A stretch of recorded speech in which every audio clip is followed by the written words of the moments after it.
युद्ध नीति की बात करते हैं। वो युद्ध नीति जिससे नेटो के साथ अमेरिका और पश्चिमी देश तनाव में है। यह युद्ध नीति क्या है, किसके बीच बन रही है, हम इसे आगे डिकोड करने वाले हैं। सबसे पहले ये तस्वीरें देखिए। इस तस्वीर के सामने आने के बाद पूरी दुनिया में हलचल है। अमेरिका समेत पश्चिमी देशों की धड़कनें तेज हैं, क्योंकि उत्तर कोरिया के शासक किम जोंग उन अपनी बख्तरबंद ट्रेन से रूस के प्रिमोर्स्की पहुंच चुके हैं। रूस पहुंचने के बाद उनका पहला वीडियो सामने भी आ चुका है। किम अपनी पत्नी, बेटी और बहन के साथ रूस पहुंचे हैं। रूसी अधिकारियों ने स्टेशन पर किम का स्वागत किया। अगले कुछ घंटों में ईस्टर्न इकोनॉमिक फोरम के बीच पुतिन और किम की मुलाकात होने वाली है। इस मुलाकात में रूस के रक्षा मंत्री सर्गेई शोइगु भी होंगे, क्योंकि शोइगु और किम के बीच काफी अच्छी केमिस्ट्री मानी जाती है। हाल ही में जुलाई के महीने में शोइगु उत्तर कोरिया की यात्रा कर चुके हैं। यूक्रेन युद्ध के बीच किम पुतिन की मुलाकात से पश्चिमी देश डरे हुए हैं। सवाल यह है कि इस मुलाकात में आखिर ऐसा क्या होने वाला है, इस रिपोर्ट में देखें।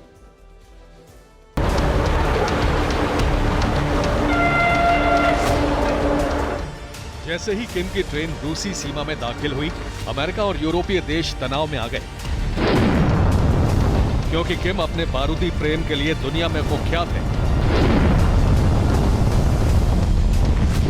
अब वो अपना बारूद लेकर पुतिन के दरवाजे पर आए।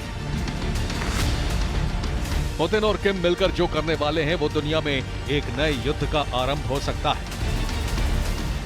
मीडिया रिपोर्ट्स के मुताबिक पुतिन और किम के बीच एक बड़ी डील होने वाली है। इस डील से दुनिया डरी हुई है। किम अपने हथियारों का भंडार मॉस्को के लिए खोलने वाले हैं, तो पुतिन न्यूक्लियर से जुड़ी नई तकनीक देकर उत्तर कोरिया को और ताकत देने वाले हैं। मीडिया रिपोर्ट्स के मुताबिक दोनों के बीच इस डील में क्या संभव है, अब जरा वो जान लीजिए। पुतिन किम जोंग को न्यूक्लियर सबमरीन तकनीक दे सकते हैं, तो उत्तर कोरिया रूस को एंटी टैंक मिसाइल मुहैया करा सकता है। रूस से प्योंगयांग को सैटेलाइट तकनीक की सप्लाई हो सकती है, जबकि किम जोंग मॉस्को को आर्टिलरी शेल की खेप दे सकते हैं। रूस उत्तर कोरिया को लॉन्ग रेंज बैलिस्टिक मिसाइल तकनीक दे सकता है, तो वहीं उत्तर कोरिया रूस को 152 mm आर्टिलरी गन और कई तरह के रॉकेट लॉन्चर दे सकता है। अल जजीरा की रिपोर्ट के मुताबिक उत्तर कोरिया सोवियत डिजाइन के हथियार तेजी से बनाने में माहिर है। दूसरी तरफ रूस के हथियारों का भंडार धीरे धीरे घट रहा है। ऐसे में उसे नए नए हथियारों की जरूरत है। रूस नॉर्थ कोरिया की ऊर्जा जरूरतें पूरी कर सकता है, तो बदले में उत्तर कोरिया की तरफ से type 3 light machine gun, AK-47 assault rifle और एम्यूनिशन रूस को दिया जा सकता है। रूस उत्तर कोरिया को अनाज, फर्टिलाइजर और कपड़े देगा, जबकि उत्तर Korea armoured vehicle, bullet proof jacket रूस को दे सकता है। किम से मुलाकात की अटकलों के बीच पुतिन ने युद्ध को और आगे ले जाने की बात कही है। संभव है कि किम पुतिन की मुलाकात में युद्ध को नए सिरे से आगे बढ़ाने पर कोई रणनीति बन सकती है।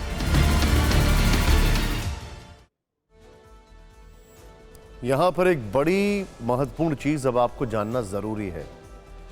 पुतिन और किम की मुलाकात का डर जो है वो दुनिया में एक नए वर्ल्ड ऑर्डर की वजह से ज्यादा बन रहा है। क्या है, अब आप इसको जरा देखिए। यूक्रेन युद्ध के बाद दुनिया दो धड़ों में बट गई है। ध्यान से देखिए। एक तरफ, थोड़ा जूम इन करना पड़ेगा आपको Rahul, Ukraine plus US plus France plus Britain plus Germany. आप इसको ऐसे देख सकते हैं, यूक्रेन प्लस नेटो अलायंस। यहां पर टिकर ऑफ करना पड़ेगा।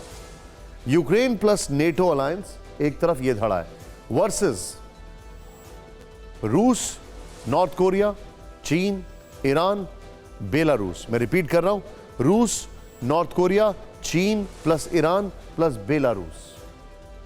ये दुनिया के दो वर्ल्ड ऑर्डर्स आपके सामने दिखाई दे रहे हैं। इस नए गठबंधन को लेकर अमेरिका और पश्चिमी देश तनाव में हैं, क्योंकि इनमें से नॉर्थ कोरिया और ईरान दो ऐसे देश हैं जो समय समय पर परमाणु हथियारों की धमकी से दुनिया को डराते रहते हैं, जिनके पास परमाणु हथियारों की खेप मौजूद है। इसमें एक और चीज जो गौर करने वाली है वो ये है कि न सिर्फ नया वर्ल्ड ऑर्डर बन रहा है, लेकिन रूस ने नॉर्थ अफ्रीका में ऐसे डिस्ट्रप्शन क्रिएट किए हैं, ऐसा कहा जाता है रूस ने क्रिएट किए हैं, जिससे कि अमेरिका परेशान है।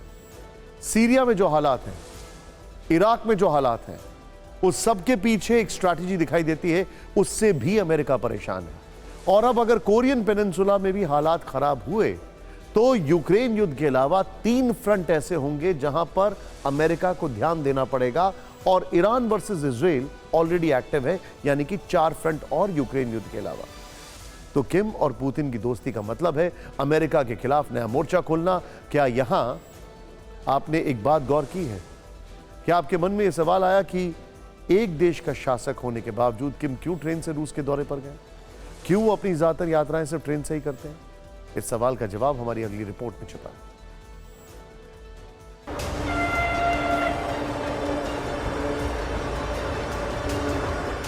किम की ट्रेन जब अपने सफर पर निकलती है, दुनिया में चारों तरफ रहस्यमयी ट्रेन को लेकर चर्चाएं तेज हो जाती हैं, क्योंकि अपने आप में दुनिया की ऐसी इकलौती ट्रेन है जो पटरी पर चलते फिरते अभेद्य किले से कम नहीं है। किम की सीक्रेट ट्रेन पूरी तरह बुलेट प्रूफ है। ट्रेन में करीब 20 हथियारबंद बोगियां हैं, अत्याधुनिक कम्युनिकेशन सिस्टम लगे हैं। ट्रेन में 100 स्पेशल सिक्योरिटी कमांडो तैनात होते हैं। यही नहीं, किम की ट्रेन के साथ 3 और ट्रेनें चलती हैं। एक ट्रेन रेलवे लाइन को चेक करती है, दूसरी ट्रेन में सुरक्षाकर्मी और तीसरी में अधिकारी होते हैं। ट्रेन के अंदर कॉन्फ्रेंस रूम और सैटेलाइट फोन की सुविधा है। ट्रेन की एक बोगी में तानाशाह किम जोंग का दफ्तर है। ट्रेन के जरिए मिसाइल हमला करना भी मुमकिन है। ये ट्रेन वजन में भारी होने के चलते 59 किलोमीटर प्रति घंटे की रफ्तार से चलती है। वैसे आपको एक बड़ी इंटरेस्टिंग बात बताते हैं। यूक्रेन के पास ऐसे कई हथियार हैं जो नॉर्थ कोरिया के हैं। अब वो थर्ड पार्टी के थ्रू यूक्रेन के पास पहुंचे हैं, ये क्लेम किया जाता है। लेकिन रूस को नॉर्थ कोरिया के जो हथियार हैं वो बहुत ज्यादा जरूरी नहीं हैं, क्योंकि वो ओल्ड फैशन है, ओल्ड डेटेड है। रूस को नॉर्थ कोरिया की कुछ और जरूरत है।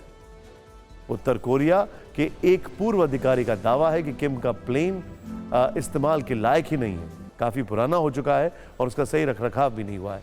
अगर दावा सही है तो ये ट्रेन की मजबूती नहीं बल्कि किम की मजबूरी है। मजबूरी ही कही जाएगी कि उन्हें ट्रेन से सफर करना पड़ता है। फिर उत्तर कोरिया में सड़कों की हालत भी खराब है। ऐसे में किम के पास रेल से सफर करने के अलावा दूसरा विकल्प भी नहीं है।